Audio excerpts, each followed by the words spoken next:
নমস্কার বন্ধুরা, রিপার হিসেবে সবাইকে স্বাগত। আজকে আমার রেসিপি ঝুরি আলু ভাজা। তো চলো রেসিপিটি শুরু করি।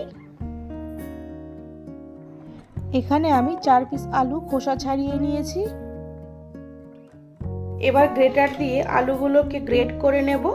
আমি এই মোটা দিকটা দিয়ে গ্রেট করে নেব। তো প্রথমে একটা আলু নিয়ে ওপর থেকে নিচের দিকে টেনে নেব।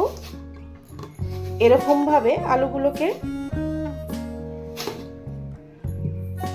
গ্রেট করতে হবে। দেখতেই পাচ্ছেন এরকম ভাবে করে নিতে হবে। এভাবে আমি সবকটা আলু করে নেব। সবকটা আলু আমি এভাবে গ্রেট করে নিয়েছি। দেখুন দেখতে এরকম হবে। এবার ভালো করে ধুয়ে নেব। আমি আলুগুলোকে 6 থেকে 7 বার ভালোভাবে ধুয়ে নিয়েছি। জলটা দেখুন এরকম স্বচ্ছ হতে হবে। এবার এই আলু ভেজানো জলের মধ্যে 1 টেবিল চামচ পাতিলেবুর রস দিয়ে দেব। পাতিলেবুর রস জলের মধ্যে ভালোভাবে মিশিয়ে দেব। আপনাদের কাছে পাতিলেবু না থাকলে ভিনিগার দিয়ে দেবেন। এবার এই আলু ভেজানো জল 15 থেকে 20 মিনিট রেখে দেব। পাতিলেবু মিশিয়ে আমি 15 থেকে 20 মিনিট এভাবে রেখে দেব। 15 মিনিট হয়ে গেছে। এবার ঝুড়ির মধ্যে জল ঝরিয়ে নেব। জলটা ভালোভাবে ঝরে গেলে একটা সুতির কাপড়ের মধ্যে বিছিয়ে দেব আলুটাকে ড্রাই হওয়ার জন্য। সুতির কাপড়ে ছড়িয়ে রেখেছিলাম।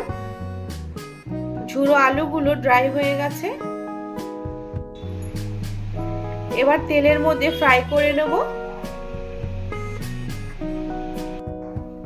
তেল গরম হয়ে গেছে। এবার গ্যাসের ফ্লেমটা মিডিয়ামে রেখে আলুগুলো ভেজে নেব। এবার অল্প পরিমাণে ঝুরো আলু ভাজা ছেড়ে দেবো তেলে।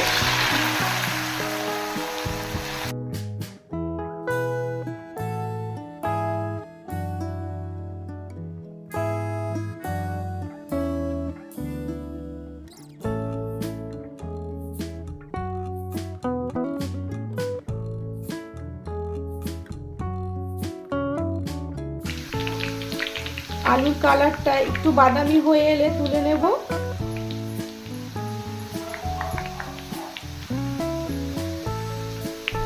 আলু ভাজার সময় যখনই ফেনাটা কমে আসবে তখনই বুঝে নিতে হবে আলু ভাজাটা হয়ে গেছে। দেখুন আলুর ফেনাটা অনেকটাই কমে এসছে। এবার আলুর কালারটাও চেঞ্জ হয়ে গেছে। তুলে নেব।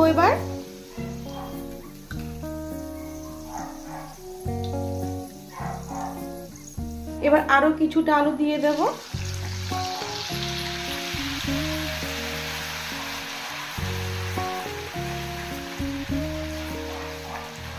এভাবে কন্টিনিউ নাড়িয়ে যেতে হবে। আলুর কালারটা চেঞ্জ হয়ে গেছে। এবার তুলে নেব। আলু ভাজা হয়ে গেছে। ওই তেলের মধ্যেই আমি বাদাম ভেজে নেব।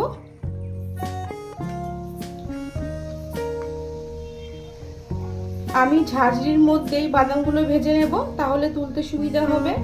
আপনারাও এভাবে করে নেবেন।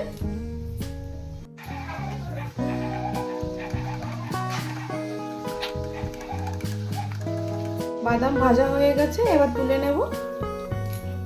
কারি পাতা ভেজে নেব।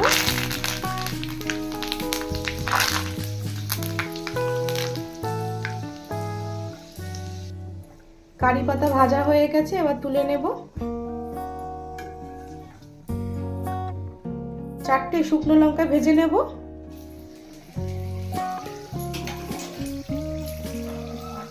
পনেরো থেকে 20 সেকেন্ড শুকনো লঙ্কাগুলো ভেজে নেব। শুকনো লঙ্কা ভাজা হয়ে গেছে। এবার তুলে নেব। আমি সবকিছু একসাথে মিশিয়ে নেব।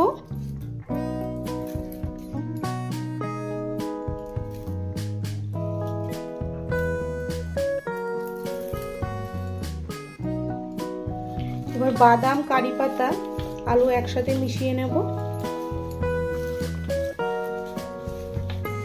এখানে আমি নুন দিলাম না। আপনারা যখন খাবেন তখন নুনটা দিয়ে নেবেন। নুনটা যদি দিয়ে দিই তাহলে এটা আবার নেতিয়ে যাবে।